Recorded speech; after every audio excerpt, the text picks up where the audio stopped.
de leur arrivée.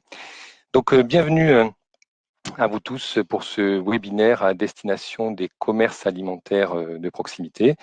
Le thème de notre rencontre, c'est la prévention des accidents du travail et des maladies professionnelles.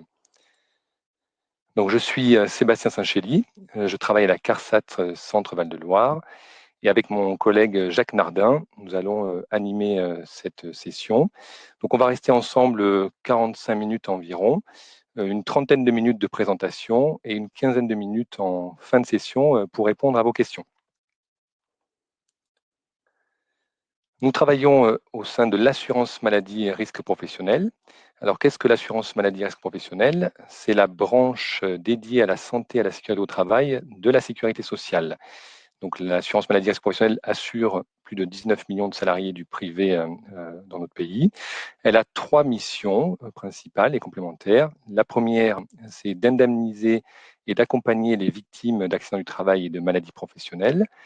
La seconde, c'est de tarifer, c'est-à-dire elle calcule et elle notifie le taux de cotisation accident du travail et maladies professionnelles pour les entreprises, car la prise en charge des accidents du travail et des maladies professionnelles est supportée à 100% par les entreprises. Et une troisième dernière mission qui est la prévention, c'est d'aider les entreprises à prévenir les risques d'accident du travail et de maladies professionnelles. Cette mission prévention est déployée sur les territoires par les préventeurs. Alors, les préventeurs des CARSAT en région, de la CRAMIF en Île-de-France, des CGSS, Caisse Générale de Sécurité Sociale en Outre-mer, et nous nous appuyons sur l'expertise et travaillons en étroite collaboration avec l'INRS, qui est l'Institut national de recherche et de sécurité, qui est notre centre d'expertise sur la prévention des risques professionnels. Notre mission, c'est d'accompagner les entreprises de nos territoires dans leur démarche de prévention des risques, avec un objectif simple, faire en sorte qu'il y ait le moins d'accidents du travail possible et le moins de maladies professionnelles possible. Aujourd'hui, nous allons nous intéresser au secteur des commerces alimentaires de proximité. Nous verrons quels y sont les principaux risques d'accidents du travail. Nous verrons également comment est-ce que vous pouvez agir pour limiter ces accidents, réduire leur nombre, réduire leur gravité. Et nous vous proposerons en fin de webinaire une palette d'outils et de solutions qui ont été spécifiquement conçus pour vous, avec l'appui de vos représentants professionnels pour vous aider dans vos démarches de prévention. Nous utilisons la plateforme Webikeo. Donc, comme certains d'entre vous l'ont déjà remarqué, la plateforme vous permet d'interagir avec nous via la fonction chat participant.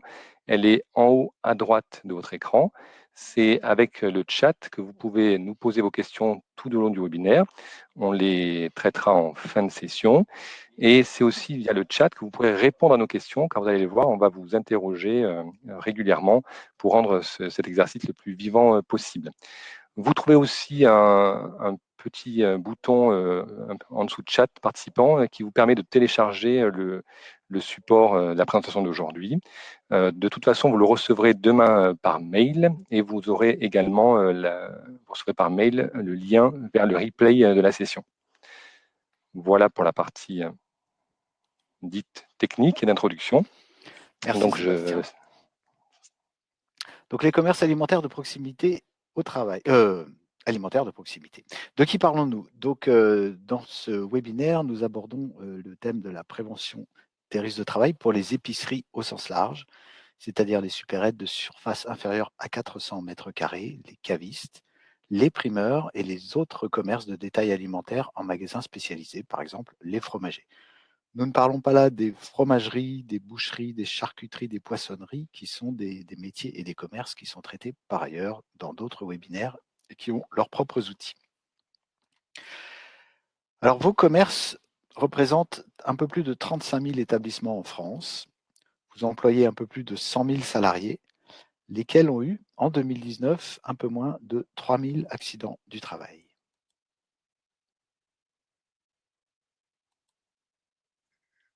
Donc, comme on vous l'avait indiqué en tout début de session, donc on souhaite que ce soit participatif. Donc voilà le premier temps d'échange. On vous invite à répondre à cette question dans le chat participant. À votre avis, quels sont les accidents les plus fréquents dans les commerces alimentaires de proximité? Ah ben, on a déjà un premier témoignage. Merci Séverine. Se coincer le dos en portant des cartons. C'est vrai que les manutentions manuelles peuvent générer des accidents du travail, notamment des lombalgies. La manutention, Isabelle confirme. Là, on a Pauline qui témoigne, qui s'est déjà entaillé le doigt avec la trancheuse.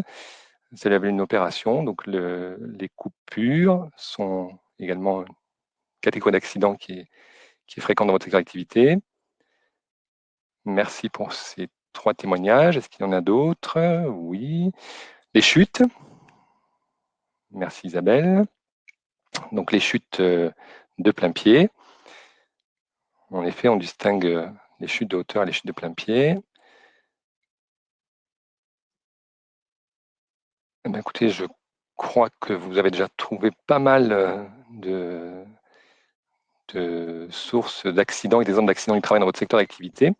Donc, Jacques, tu vas nous présenter les statistiques nationales sur les principaux accidents dans le secteur. On avait, avant cela, je partage d'autres témoignages qu'on avait recueillis un peu avant le webinaire en interviewant des acteurs de terrain et on retrouve ce que vous venez de dire, les chutes, les coupures et les ports de charge. Donc, effectivement, vous avez bien identifié les sinistres de vos métiers. Hein, la première cause d'accident du travail, enfin, pas cause, la première conséquence, pardon, des accidents du travail, ce sont les douleurs au dos. À peu près un quart des accidents entraînent des lésions au dos, diverses et variées, des lombalgies, des lumbagos et diverses douleurs. C'est l'occasion de faire un petit point sur ce qu'on appelle les TMS, les troubles musculo-squelettiques, hein, qui représentent 80% des maladies professionnelles en France, qui sont des maladies qui touchent tous les tissus mous du corps humain, les articulations, les muscles, les tendons. Elles sont dues aux contraintes physiques et peuvent être aggravées par un environnement et des contraintes psychosociales et d'organisation du travail. Donc première conséquence, les douleurs au dos. Deuxième conséquence que vous avez également identifiée, les chutes. 22% des accidents sont des chutes, dont un peu moins de 10% sont des chutes de hauteur. Donc dès qu'on est même sur le moindre marchepied à 20 cm de haut et qu'on tombe, c'est une chute de hauteur. Et les chutes de plein pied qui ont été citées pour 14%. Donc, chute de plein pied, c'est quand on tombe de sa hauteur. Ça peut paraître anodin, mais ce genre d'accident peut avoir des conséquences très lourdes et très graves, des incapacités lourdes, voire c'est arrivé des accidents mortels, notamment lors de chutes dans des escaliers. C'est des chutes qui peuvent avoir lieu forcément lors de déplacements et pour tous travaux en hauteur. Ensuite, et ça a été identifié également, 16% des accidents du travail sont des coupures. Ça peut aller de la simple légère entaille au doigt jusqu'à beaucoup plus grave. On en reparlera un petit peu plus loin. Et puis, ça a été également cité, le contact avec les clients tout à l'heure. Quelques témoignages qu'on a relevés lors de nos visites en entreprise par des responsables de magasins ou des salariés qui témoignent d'une certaine solitude, d'éventuelles fatigues, puis d'injures, de stress vis-à-vis de la clientèle. Alors ça va rentrer dans la catégorie dite des risques psychosociaux. Donc là, nous, on n'a pas de statistiques précises à vous montrer là-dessus, mais c'est certain que ce risque est présent et il y a des moyens de prévention contre ce risque. Excusez-moi.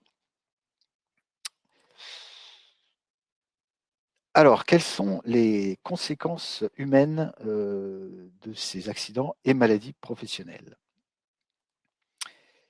Eh bien, un accident du travail dans vos professions génère en moyenne 3 mois d'arrêt. En moyenne, hein, ce qui veut dire que vous avez des accidents qui sont beaucoup plus longs et des arrêts beaucoup plus longs et des beaucoup plus courts. Une maladie professionnelle, en moyenne, toujours pareil, c'est de l'ordre de 9 mois d'arrêt. Sachant que nous, on a constaté à travers nos stats qu'à partir de 6 mois d'arrêt, une personne sur 2 ne reprendra pas son travail, au moins à temps complet. Ça représente pour votre profession, pardon, je vais un peu plus vite que la musique. Les maladies pro et les accidents du travail représentent 285 000 de journées perdues par an. Ça représente un peu plus de 1000 ETP, 1000 équivalents temps plein, perdus dans l'année. Donc, vous voyez l'importance des enjeux qu'il y a à faire de la prévention, mais je continuerai à insister sur les enjeux et l'importance de faire de la prévention. Alors, deuxième temps d'interaction, on va vous inviter à nouveau à utiliser la fonction de chat. Donc là, on vient de voir les conséquences humaines sur les salariés. Mais du coup, côté entreprise, quand un salarié est en arrêt de travail suite à un accident du travail ou à une maladie professionnelle, quelle est la principale conséquence pour l'entreprise? Est-ce que vous pouvez partager votre expérience ou témoigner, s'il vous plaît, dans le chat? Donc, Pauline nous dit que ça coûte de l'argent. Alors, c'est vrai que, comme je l'ai dit en introduction, le coût des accidents du travail et des maladies professionnelles est supporté par les entreprises via la cotisation sociale AT-MP. Nous avons Séverine qui nous dit que ça fait perdre du temps parce qu'il faut trouver un remplaçant quand un salarié est absent. En effet, ça peut avoir des conséquences sur l'organisation du travail. Le remplacement, Isabelle confirme. La réorganisation, le remplacement, Mathieu confirme.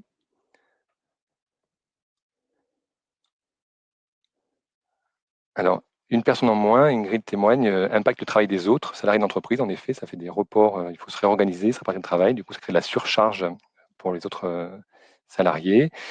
L'obligation de réorganiser les plannings, c'est jamais un exercice facile. Et Mathieu cite l'augmentation de cotisation du taux AT-MP. On ne va pas rentrer dans les détails, c'est particulièrement vrai dans les grandes entreprises. Dans les plus petites, ça se produit, voilà, il faut qu'il y ait une série d'accidents pendant 3 ans. Réorganisation du travail. Oui, Mathieu témoigne aussi sur le mécontentement de l'équipe et des clients. C'est une autre conséquence pour l'entreprise, en effet. Et la charge de travail plus élevée pour les autres, on en a parlé. Merci Ingrid. Eh bien, je regarde s'il y a d'autres témoignages. Non, très bien. Eh bien, je pense qu'on a fait le tour, Jacques, à peu près, avec les témoins. Il me semble que oui, les principaux coûts pour l'entreprise ont été identifiés. Donc, outre le coût direct, alors le coût direct, effectivement, c'est sur votre taux de cotisation AT, qui, même s'il est mutualisé, n'importe quel accident, même si c'est minime, fait bouger ce taux, et à force, il peut augmenter quand même rapidement.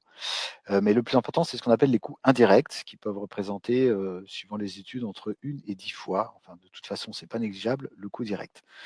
Donc bien sûr, il y a toute la désorganisation du travail qui est due à l'absence d'un salarié, toute la désorganisation des plannings, des permanences à réorganiser, la queue qui s'allonge dans la boutique, les clients mécontents, les collègues qui restent, qui ont une surcharge de travail, et principalement le responsable du magasin qui assume, lui, l'absence du salarié. Dans la plupart des cas, en tout cas, c'est les témoignages qu'on a eus. Donc, vous avez bien identifié effectivement toutes les causes autres qu'humaines. Alors, au regard de tous ces enjeux humains et économiques, si vous n'en étiez pas convaincu, je vous le confirme, il vaut mieux prévenir que guérir. Qu'est-ce que la prévention des risques? Alors, on vous présente un processus en 2 étapes. Une étape d'identification, d'évaluation et une étape d'action. Donc, l'étape identifier un risque, ça veut dire quoi? Ça veut dire inventorier tous les risques possibles et imaginables que vous pouvez rencontrer dans votre établissement. Faire un inventaire le plus complet possible. Évaluer le risque, ça veut dire évaluer la maîtrise qu'on a de ce risque. Est-ce que ce risque, il est déjà connu? Est-ce qu'on a déjà mis en place des mesures de prévention? Quelle pourrait être la fréquence potentielle d'un accident, la gravité potentielle d'un accident face à ce risque? Et comment on s'en prémunir? Donc ces 2 premières questions vous permettent de vous poser les bonnes questions pour agir. Et agir, c'est améliorer ce qui peut être amélioré et puis ajouter à votre action les risques qui n'avaient pas été identifiés jusque-là. L'ensemble, identifier, puis évaluer, puis agir, c'est ça la prévention des risques.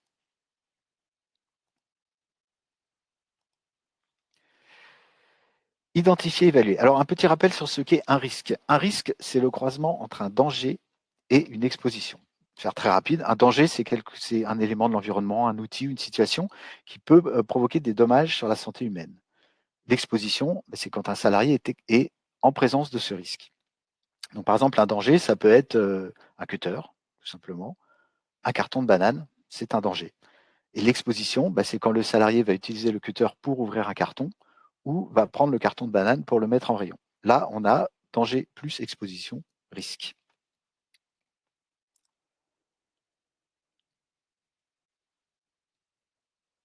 Troisième et dernier temps où on vous sollicite. Alors, à votre avis, dans les commerces alimentaires de proximité, quelles sont les tâches, les missions qui exposent les salariés à des risques d'accident du travail et de maladie professionnelle? Donc, comme précédemment, vous utilisez la fonction chat pour partager votre expérience sur cette question. Donc, qu'est-ce qui, dans le travail, peut exposer les salariés? Donc, Séverine, oui, Jacques l'a pris comme exemple, l'ouverture des cartons avec un cutter, on peut se couper. Les phases de chargement-déchargement, donc déchargement un à un des cartons, le témoignage de Pauline. Les problématiques de manutention et de posture. La posture prolongée, par exemple, debout, peut générer des problèmes. La mise en rayon. Merci Hélène pour ce témoignage. La réception de la marchandise. Le rempotage des rayons, en effet. La mise en rayon. La répétition des tâches. Merci Ingrid. Oui, je pense qu'on a listé, vous avez listé une bonne partie des activités qui peuvent exposer à des risques d'accidents de maladie professionnelle. Donc Jacques. Eh bien, vous avez raison.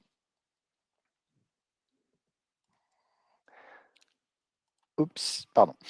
La moitié des accidents du travail sont dus à des manutentions manuelles. Donc la mise en rayon des produits, le fait de travailler debout, le fait de charger, décharger des marchandises, etc.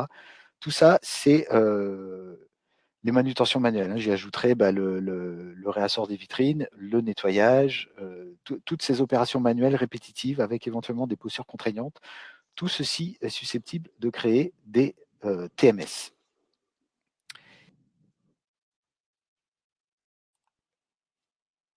Alors, comment évaluer les risques? Alors là, je vais vous parler du document unique d'évaluation des risques professionnels. Alors, ce n'est pas un gros mot, c'est un document qui est réglementaire, c'est une obligation légale, mais je pense qu'on peut joindre l'utile à l'agréable.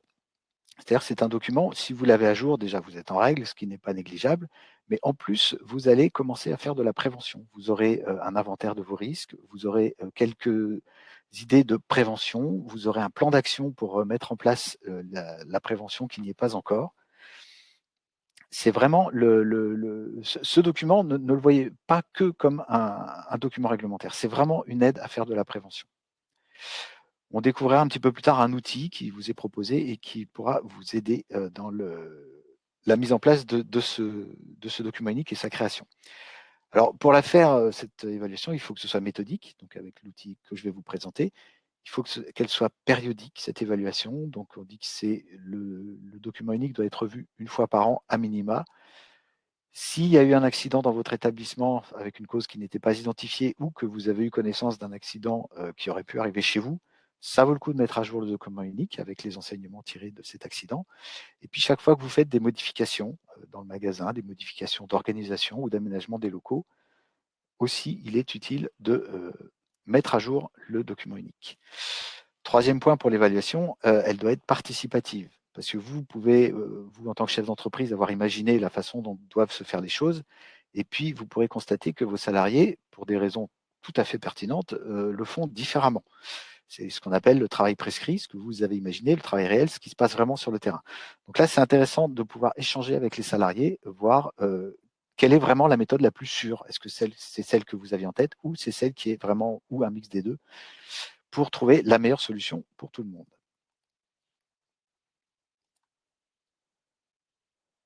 Alors, agir pour prévenir les risques professionnels. Une fois qu'on a évalué les risques, comment on agit?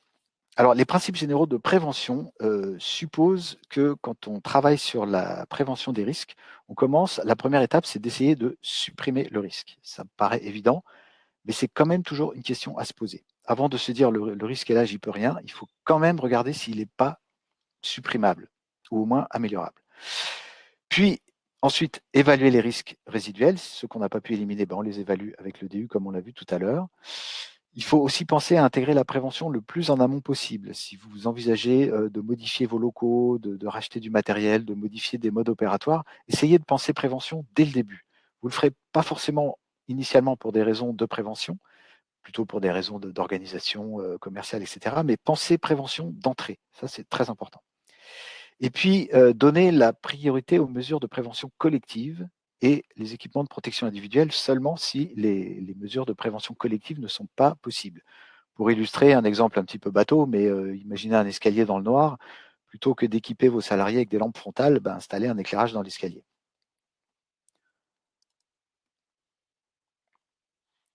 Alors, comment prévenir les douleurs au dos? Donc, je vais vous citer quelques exemples, quelques idées, c'est beaucoup du bon sens, c'est pas non plus révolutionnaire, mais essayez d'y penser. Mais prévenir les douleurs au dos, ben, essayez de s'organiser pour qu'il n'y ait pas de travail en hauteur. Par exemple, pour réduire la hauteur de stockage. Installer des moyens d'accès en hauteur sécurisés et adaptés à l'activité du magasin et à l'espace dont vous avez à disposition. Par exemple, les plateformes individuelles roulantes légères qui peuvent, s'il y a la place qu'elles circulent, être mises à disposition. Sécuriser et éclairer les escaliers, on en a parlé. Maintenez les allées de circulation, les zones de circulation propres, sèches et dégagées. Et fournissez et faites porter des chaussures de sécurité antidérapantes. J'ai mélangé deux diapos, parce que là je vous ai mélangé les douleurs au dos et les risques de chute. Donc sur les douleurs au dos, ce que je voulais aménager, c'est qu'il faut essayer d'aménager le magasin pour que les rayonnages et vitrines soient accessibles facilement, autant en profondeur qu'en hauteur. Que les produits lourds ne soient pas stockés tout en bas de l'étagère ni tout en haut. Et que vous puissiez proposer à vos salariés d'utiliser des aides à la manutention, des chariots à roulettes, des dessertes roulantes, voire des transpalettes électriques, des Rolls, des diables, tous ces outils. Donc pour prévenir les douleurs, pour prévenir les risques de chute, donc je vous l'ai dit, éviter d'avoir à travailler en hauteur, fournir des équipements de travail en hauteur et des allées de circulation propres et des chaussures de sécurité antidérapantes. Celle-ci, vous l'avez eu 2 fois, donc normalement, ça devrait avoir été percutant. Enfin, pour quelques idées pour prévenir les risques de coupure, donc dans la mesure du possible, essayez de privilégier des emballages prédécoupés. Si auprès de vos fournisseurs, vous pouvez agir pour que les produits arrivent dans ce type d'emballage, sans utilisation d'outils coupants, c'est mieux. Il faut utiliser et mettre à disposition de vos salariés des outils avec lame protégée, des cutters de sécurité.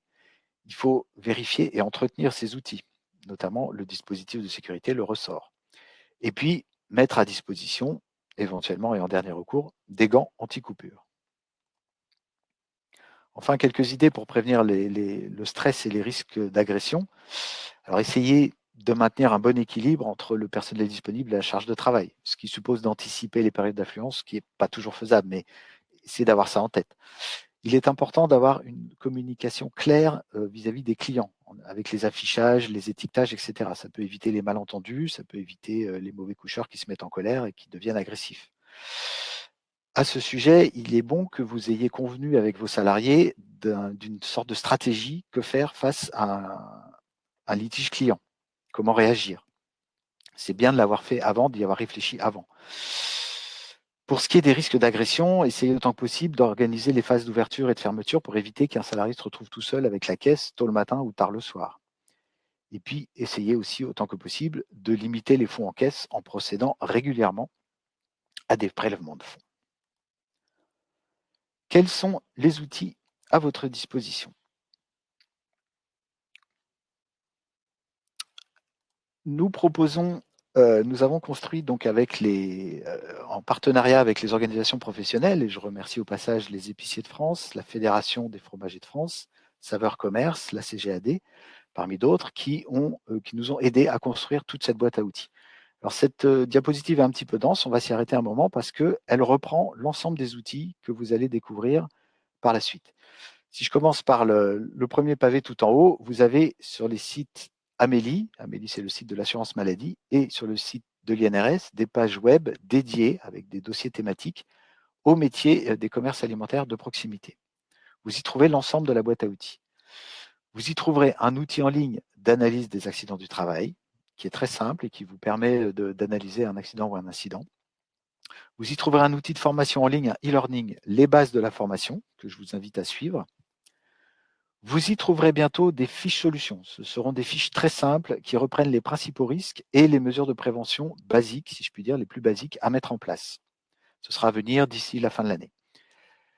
Vous avez un outil d'accueil pour l'identification des risques qui s'appelle TutoPrev, qui est un outil pédagogique qui permet aussi de faire un contrôle des connaissances pour les nouveaux arrivants. Vous avez également pour les nouveaux arrivants un cahier de l'accueillant, qui est un pense-bête pour le chef d'entreprise pour que, quand il accueille un nouveau, une nouvelle, il n'oublie rien, notamment en termes de prévention.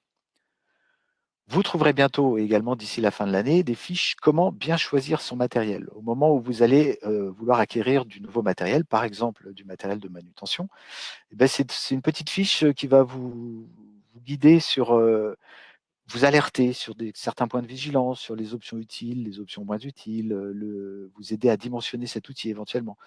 Voilà, ces petites fiches seront disponibles aussi d'ici la fin de l'année. Enfin, l'outil en ligne d'évaluation des risques professionnels dont je vous ai parlé déjà tout à l'heure, qui s'appelle OIRA. Et justement, nous allons voir cet outil un petit peu plus en détail. Évaluer les risques grâce au document unique. Alors, OIRA, c'est quoi? C'est un acronyme anglophone. Texto, ça veut dire Online Interactive Risk Assessment, c'est-à-dire évaluation des risques interactifs en ligne. C'est en anglais parce que c'est issu d'un projet européen, mais rassurez-vous, tout ce qu'on met à votre disposition est en français. Donc, c'est un outil qui vous aide à faire votre document unique à travers des questions assez simples en fonction des différentes zones du magasin, la zone commerciale, la zone de stockage, etc.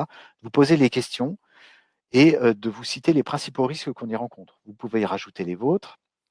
Et puis, c'est à vous de déterminer si ce risque est géré ou pas et comment le gérer, ce qui vous donne aussi un plan d'action. Donc, on va vous montrer un petit film qui vous présente cet outil. Je vous précise que le film que vous allez voir parle de l'OIRA travail de bureau. Mais bien sûr, pour les commerces alimentaires de proximité, ce n'est pas le même et il est disponible au lien que j'ai indiqué tout à l'heure. Monsieur le régisseur, si vous voulez bien envoyer le film, s'il vous plaît. Oui, je l'envoie. Alors, pour ceux qui rencontreraient un problème technique au visionnage de la vidéo, elle dure 2 minutes. Donc, soyez patients. Si malheureusement vous avez un écran noir, voilà, dans 2 minutes, on revient.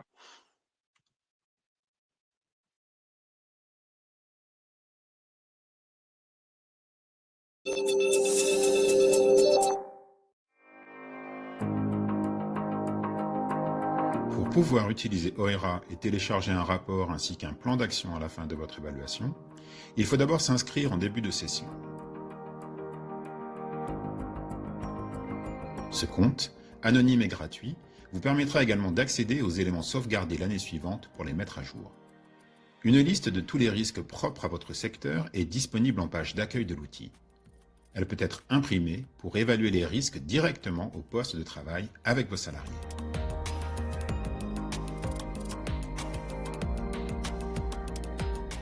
À travers un questionnaire simple, vous sélectionnez les mesures déjà en place dans votre entreprise dans une liste prédéterminée.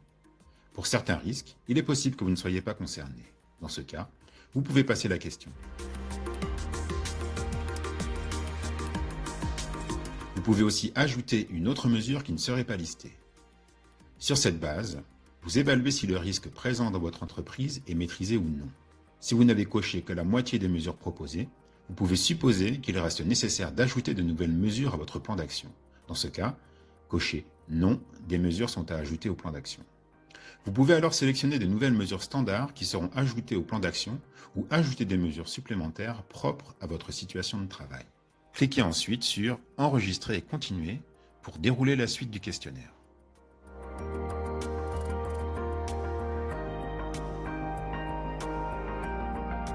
À la fin du questionnaire, il vous est encore possible d'ajouter un ou des risques supplémentaires qui ne seraient pas listés dans l'outil pour leur attribuer des mesures de prévention spécifiques. Sauvegarder. Cliquez ensuite sur « Enregistrer et continuer » et téléchargez le rapport que vous pouvez utiliser comme document unique sous la forme d'un fichier Word. Il récapitule, pour chaque risque identifié, l'ensemble des mesures soit déjà mises en place, soit à mettre en œuvre dans l'entreprise. Sur la même page, vous pouvez télécharger le plan d'action sous la forme d'un fichier Excel qui indique pour chaque mesure à mettre en place son calendrier, son budget ou la personne qui en est responsable. Votre entreprise sera la seule à pouvoir accéder à ces données. Rendez-vous sur www.inrs.fr/OERA pour découvrir les secteurs d'activité couverts par OERA.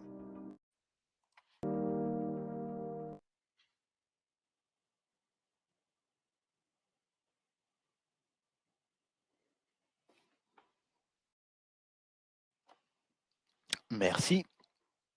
Donc, j'insiste sur le fait que cet outil est gratuit et anonyme. Même si on vous demande de créer un compte, il n'y a que vous qui avez accès à ce que vous avez saisi dans l'outil.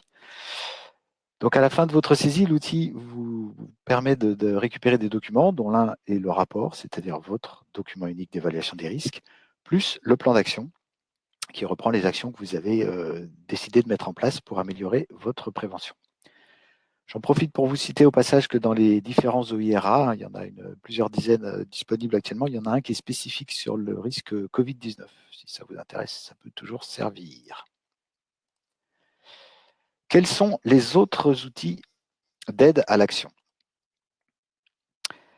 Alors, vous avez donc sur les pages dédiées sur l'INRS et sur Amélie Entreprise des dossiers thématiques, un dossier pour ce qui concerne notre activité, une sélection de publications avec des fiches pratiques, des brochures, des dépliants, et qui reprend tous les outils que nous allons voir par la suite.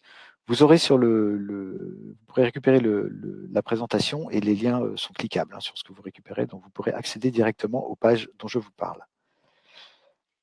Autre outil, l'outil d'analyse d'accidents du travail en ligne. Donc c'est un outil simple qui vous permet de trouver les causes profondes d'un accident. C'est aussi un système de questionnement, comment est arrivé l'accident, on relève toutes les circonstances de l'accident et on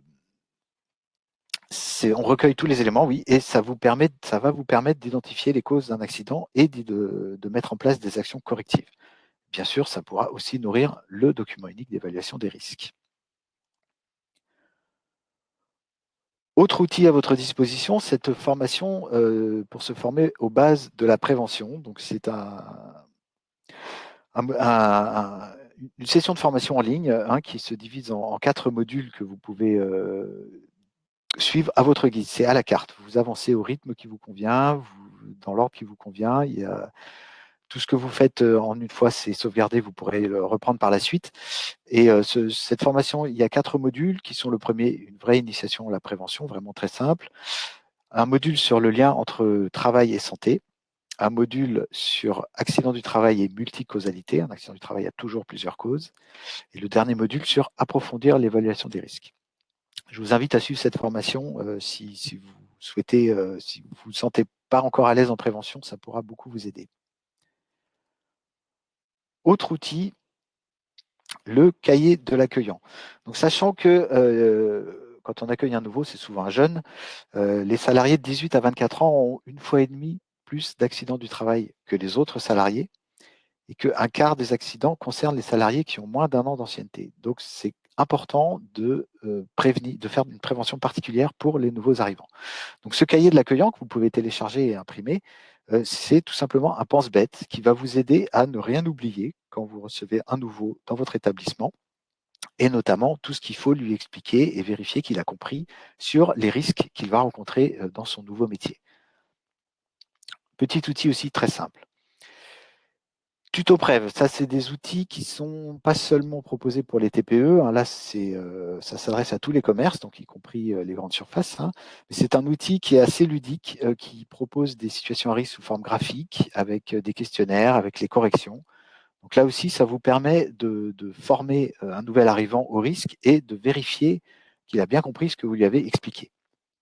Donc cet outil, même si la plupart des schémas ne sont pas vraiment adaptés à une TPE, il peut vous aider, je pense, à former ces nouveaux, sachant que environ 15% des accidents graves ou mortels surviennent au cours des 3 premiers mois suivant l'embauche. Donc, j'insiste lourdement sur le fait que former les nouveaux au risque, c'est extrêmement pertinent. Comment se faire accompagner pour utiliser ces outils, pour progresser en prévention et vous aider? Alors, outre votre service de santé au travail, outre les autres professionnels, vos IPRP, vos organisations professionnelles qui vous accompagnent également sur les risques pro, éventuellement votre mutuelle ou votre assurance qui peut également vous aider. Eh bien, il y a les préventeurs de l'assurance maladie Risque Pro. Donc, nous, on est à votre service pour toute question concernant la prévention des risques professionnels.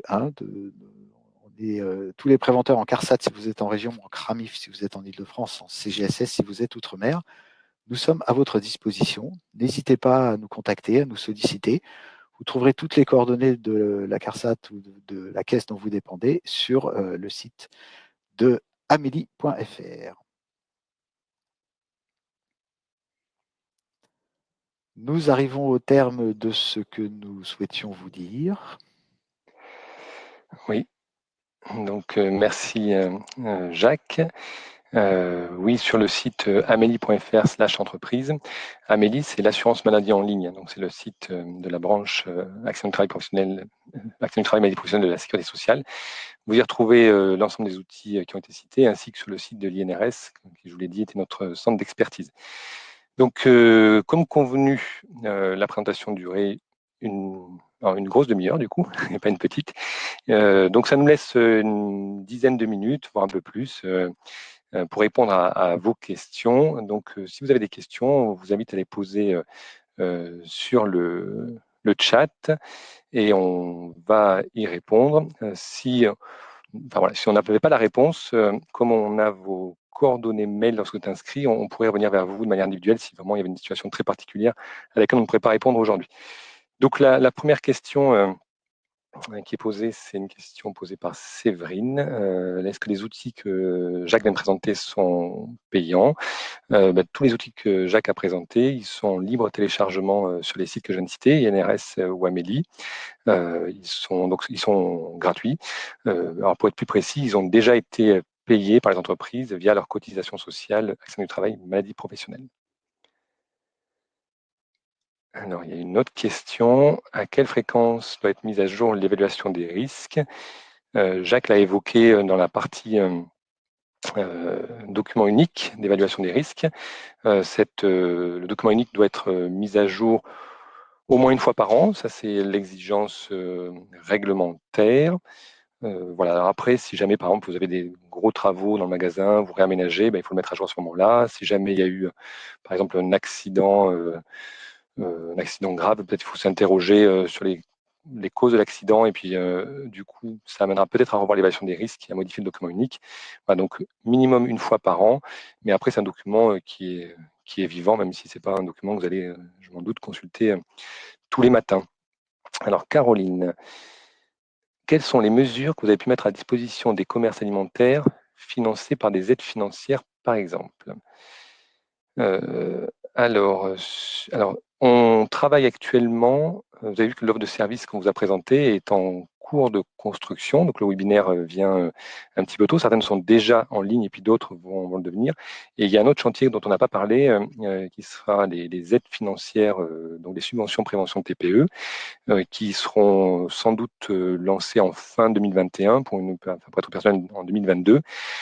Donc, on a des aides, typiquement, on aura des aides qui pourront notamment aider à prévenir les risques de troubles musculo-squelettiques auxquels pourront prétendre les commerces alimentaires, comme par exemple, alors là pour l'instant je m'avance, parce que c'est pour dans quelques mois, mais on peut imaginer, comme pour d'autres secteurs d'activité, des aides qui peuvent aider à financer des études de poste et puis surtout à financer les préconisations d'un ergonome ou d'un expert qui préconiserait des améliorations à mettre en place pour limiter les risques de TMS. Alors, je ne sais pas si ma réponse vous convient, Caroline. N'hésitez pas à interagir.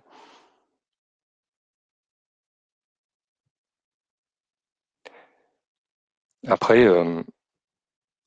ça nous est déjà arrivé aussi dans certains projets de réorganisation assez profonde ou assez lourde de lieux de travail, donc de magasins, de pouvoir soutenir ou apporter à la fois du conseil technique en matière de conception des lieux de situation de travail en sécurité et à la fois de financer certains équipements, comme je pense à des carrelages antidérapants ou de certaines mesures comme celle-là. Oui, vous disiez au niveau matériel, les SPTPE peuvent être amenés aussi à vous aider à financer du matériel, notamment du matériel de manutention. Mais il faudra attendre maintenant 2022 pour voir les nouvelles subventions qui seront proposées. Pour cette année, nos subventions ont été victimes de leur succès et les budgets ont été consommés. Donc un peu de patience, dans quelques mois, vous aurez de nouvelles subventions et qui seront adaptées au commerce d'une façon générale, mais notamment au commerce alimentaire de proximité. Alors, Jacques, il y a une question sur l'OIRA. Est-ce que, alors souvent dans les évaluations de risque dans les entreprises, ça prend la forme d'un tableau Excel avec le risque et puis la fréquence d'apparition puis la gravité si le risque se produit, des séquelles, par exemple la gravité des séquelles que peut occasionner le risque. Dans OIRA, c'est un jeu de questions, hein, simplement, mais des oui, des non, et c'est une question de mesure de l'existence ou pas du danger ou du risque, et de l'évaluation voilà, de ce qui est mis en place en face pour traiter le risque. Donc c'est quelque chose qui est plus simple, hein, je crois, Oui, que fréquence et gravité. il y a pas de cotation de risque dans OIRA. Ouais. C'est un inventaire précis, enfin le plus exhaustif possible, avec des mesures de prévention en face. Il y a pas en tant que tel de cotation fréquence et gravité. C'est un outil qui se veut simple et très accessible. Et qui a été construit et conçu pour les toutes petites entreprises. Donc justement, l'idée, c'est de parler des dangers, des risques, et puis de s'entendre sur les mesures de prévention qu'il faut mettre en place.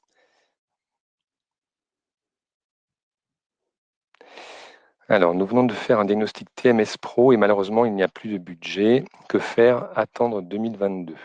Donc, vous évoquez ce que Jacques disait tout à l'heure, c'est-à-dire que les subventions prévention de TPE ont un budget limité qui est voté chaque année par les partenaires sociaux et notre l'instance qui gouverne la branche ATMP. Et c'est vrai que cette année, sur ce premier semestre, il y a eu beaucoup d'investissements qui ont été réalisés et le budget a été consommé dans beaucoup de régions. Donc je ne sais pas, Mathieu, dans quelle région vous êtes. Nous, en tout cas, en Centre-Val de Loire, c'est le cas, à Orléans. Donc si le diagnostic a été fait, alors il y a deux choses. Soit, bon, s'il avait été déjà préfinancé ou il y avait un accord de financement, donc si la caisse vous a donné, vous a dit c'est OK, on financera 70% de ce diagnostic, elle le fera, parce que ça veut dire que l'argent a été réservé pour pouvoir le faire. Après, par contre, il se pose la question des préconisations dans le diagnostic qui donnent lieu à un plan d'action et le financement de ce plan d'action. Donc là, oui, il faut, si vous voulez bénéficier d'un coup de pouce financier de l'assurance maladie, risque professionnel pour mettre en œuvre le plan d'action, il va falloir alors attendre. Cependant, je vous invite à vérifier, enfin, si on vous a dit qu'il n'y avait plus de budget, voilà, c'est sans doute qu'on vous l'a dit dans votre région, parce qu'il reste encore quelques régions, je ne saurais pas les nommer, où il reste encore un petit peu de budget. Mais voilà, chez nous, c'est plus le cas, donc il faut attendre. Alors, on fait tout ce qui est notre possible pour faire que ce délai dans lequel il n'y a plus la possibilité de financement soit le plus court possible. Aujourd'hui, je ne peux pas m'avancer et puis je ne peux pas vous répondre précisément, mais c'est sûr, enfin, d'ici la fin d'année, on redémarrera les actions et puis la prévention des TMS restera une priorité de l'assurance maladie puisque les troubles musculo-squelettiques représentent 90% des maladies professionnelles en France. Donc il y aura des choses, voilà. Il faut peut-être, si l'entreprise le peut, différer un petit peu son plan d'investissement, c'est une chose.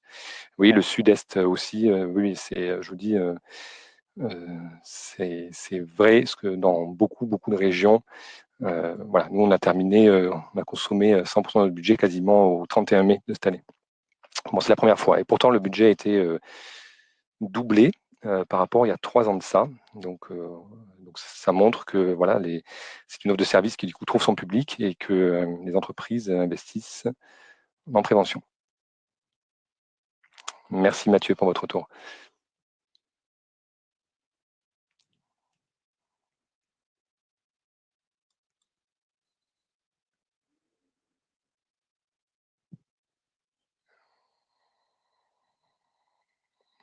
Alors, est-ce qu'il reste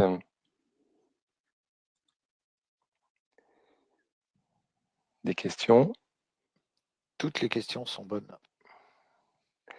Voilà. N'hésitez pas, ne soyez pas timide. Après, dans la mesure des réponses qu'on peut vous apporter, eh bien, j'ai le petit décalage entre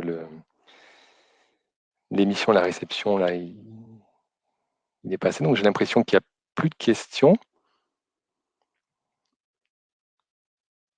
Donc, eh bien, écoutez, si c'est le cas, donc si vous n'avez plus de questions, nous allons clore cet exercice en vous remerciant chaleureusement d'avoir pris le temps de vous connecter et de passer ces 3 quarts d'heure avec nous. Merci beaucoup.